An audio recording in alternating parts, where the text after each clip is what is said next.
లోకరక్షకుడునైన దేవుని పేరట మీ అందరికీ శుభాభివందనములు తెలియజేసుకుంటున్నాను.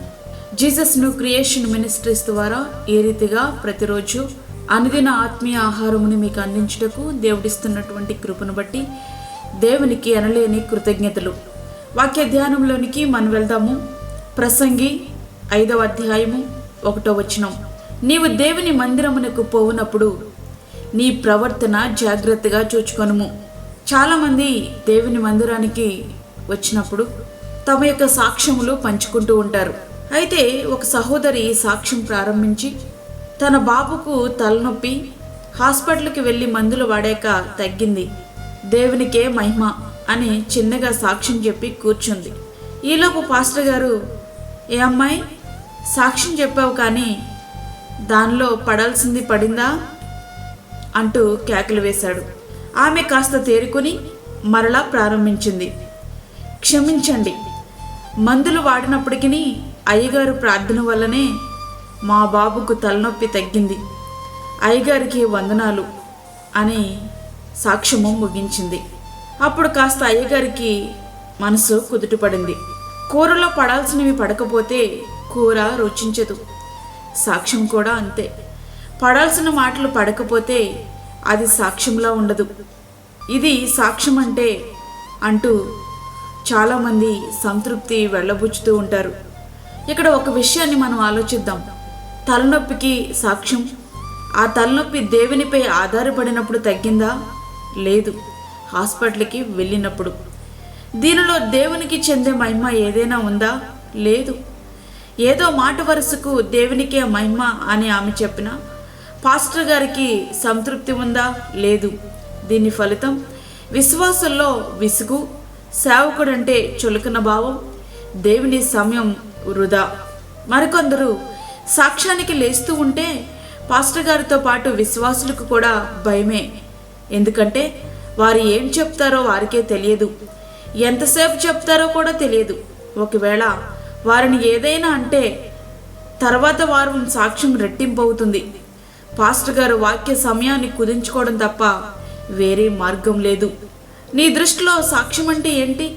నీ సాక్ష్యం పాస్టర్ గారిని సంతోషపరిచేదిగా ఉందా? లేక నిన్ను నీవు ప్రార్థనాపరునిగా కనపరుచుకునే విధంగా ఉందా? లేదా విశ్వాసులకు విసుగు పుట్టించేదిగా ఉందా? దేవుని సమయాన్ని పాడు చేసేదిగా ఉందా? లేక దేవునికి మహిమ తెచ్చేదిగా ఉందా? ఎట్లా ఉంది? జలుబుకు సాక్ష్యమే, ఇంట్లో గేదెకు బాగోలేకపోతే అది సాక్ష్యమే, పిల్లల చదువులు, పెళ్ళిళ్ళు, వారికి పిల్లలు, ఉద్యోగాలు, పాస్పోర్ట్లు, వీసాలు, ఆరోగ్య సమస్యలు, ఆర్థిక సమస్యలు, కుటుంబ సమస్యలు, చివరికి కోర్టు కేసులు కూడా అక్కడ పడ్డాను, ఇక్కడ లేచాను అంటూ ఇవే మన సాక్ష్యాలు. చెప్పాల్సినంత చెప్పేసి చివరిలో దేవునికే మహిమ. కొంతమంది సేవకులు వాక్యాన్ని సరిగా సిద్ధపడక ఇట్లాంటి వాటితో కాలక్షేపం చేసి దేవుని సమయాన్ని వృధా చేస్తుంటే ఎక్కువ మంది సేవకులు వాక్యానికి సమయం చాలక ఏమీ చేయలేక భారంతో పరిచర్యను కొనసాగిస్తున్న వారు ఎందరో ఉన్నారు. వారి భారానికి దేవుడు మెచ్చని నీ అర్ధరహితమైన సాక్ష్యం తోడు కాకూడదు. ప్రియ స్నేహితుడా, వాక్యం వింటున్నటువంటి ప్రియమైన దేవుని బిడ్డ, మనము అసలైన విషయానికి వచ్చేద్దాం. ప్రభు మహిమపరచబడే సాక్ష్యం ఏదైనా ఉంది అంటే అది రక్షణ సాక్ష్యం మాత్రమే. నీ బ్రతుకు మారితేనే పరలోకములో దూతగణం స్తుతిగానాలు ఆలపిస్తాయి. నిన్ను బట్టి ప్రభువు ఆనందిస్తారు. నీ బ్రతుకు మారకుండా నువ్వు చెప్పే సాక్ష్యం ఆయన దరిదాపుల్లో కూడా చేరదు. నీ భౌతికమైన విషయాల కోసం దానికి తోడు హాస్పిటల్స్ అన్నీ తిరిగేసి అవసరమైతే తాయెత్తులు కూడా కట్టించేసి నీ ప్రయత్నాలన్నీ నువ్వు చేసేసి దేవునికే మహిమ అంటూ నువ్వు చెప్పే సాక్ష్యమును బట్టి ఆయన సంతోషించడానికి ఆయనను నువ్వు ఎట్లా అర్థం చేసుకున్నావు? ఒకవేళ దేవుడు నీ జీవితంలో చేసిన మేళ్లను బట్టి సాక్ష్యం చెప్పాలి అనుకుంటే, నా జీవితంలో దేవుడు ఈ మేలు చేశాడు, ఈ రోజు నుండి నా పాప జీవితాన్ని విడిచి ప్రభు కొరకు జీవిస్తాను అని చెప్పి అట్టి రీతిగా జీవించు. దానిని బట్టి దేవునికి సంతోషం, నీ జీవితానికి కూడా ఆశీర్వాదం. అంతేగాని వ్యర్థమైన మాటలతో దేవుని సమయాన్ని వృధా చేయొద్దు. నీ సాక్ష్యానికి సమయం ఎంతో చూడవు కానీ వాక్య సమయం 5 నిమిషాలు ఎక్కువైందంటే నువ్వు సహించలేవు. అది నీకు క్షేమకరము కాదు. నీ సాక్ష్యం ప్రభువు నీ యందు ఆనందించేదిగా ఉంటే ప్రభువుకు మహిమార్థమై నీవు నిలబడు. లేకపోతే నిశ్శబ్దంగా కూర్చుంటే వాక్యం పరిపూర్ణంగా ప్రకటించబడుతుంది. ఆ వాక్యం నీతో పాటు అనేకుల జీవితాలను నిస్సందేహంగా మార్చగలదు. కాబట్టి ప్రియ స్నేహితుడా, ఈ దినాన్ని నిన్ను నీవు పరిశీలన చేసుకొని దేవుని సమయాన్ని వృధా చేయకుండా దేవుణ్ణి ఘనపరచు.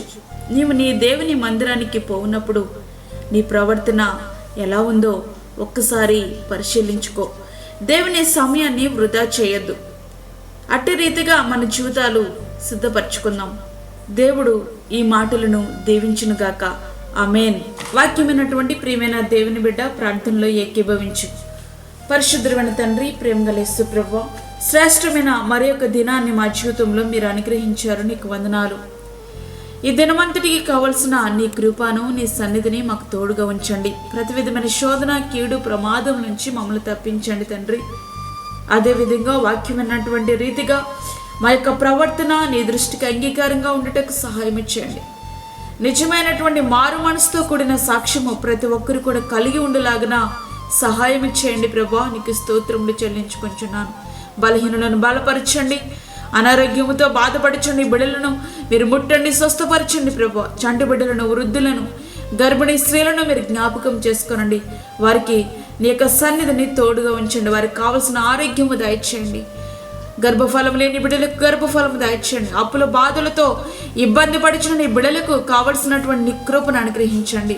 అదేవిధంగా దూరదేశంలో ఉండి వాక్యం ఉంటున్న నీ బిడ్డలకు కావలసినటువంటి నీ కృపను అనుగ్రహించి నీకు ఇష్టమైన వారిగా జీవించటకు వారికి కావలసిన నీ కృపను దయచేయమని, మాకు కాదు యెహోవా, మాకు కాదు, సమస్త మహిమ ప్రభావాన్ని మీకే ఆరోపించుకుంటూ యేసు పరిశుద్ధ నామమును అడిగి వేడుకుంటున్నాము తండ్రి.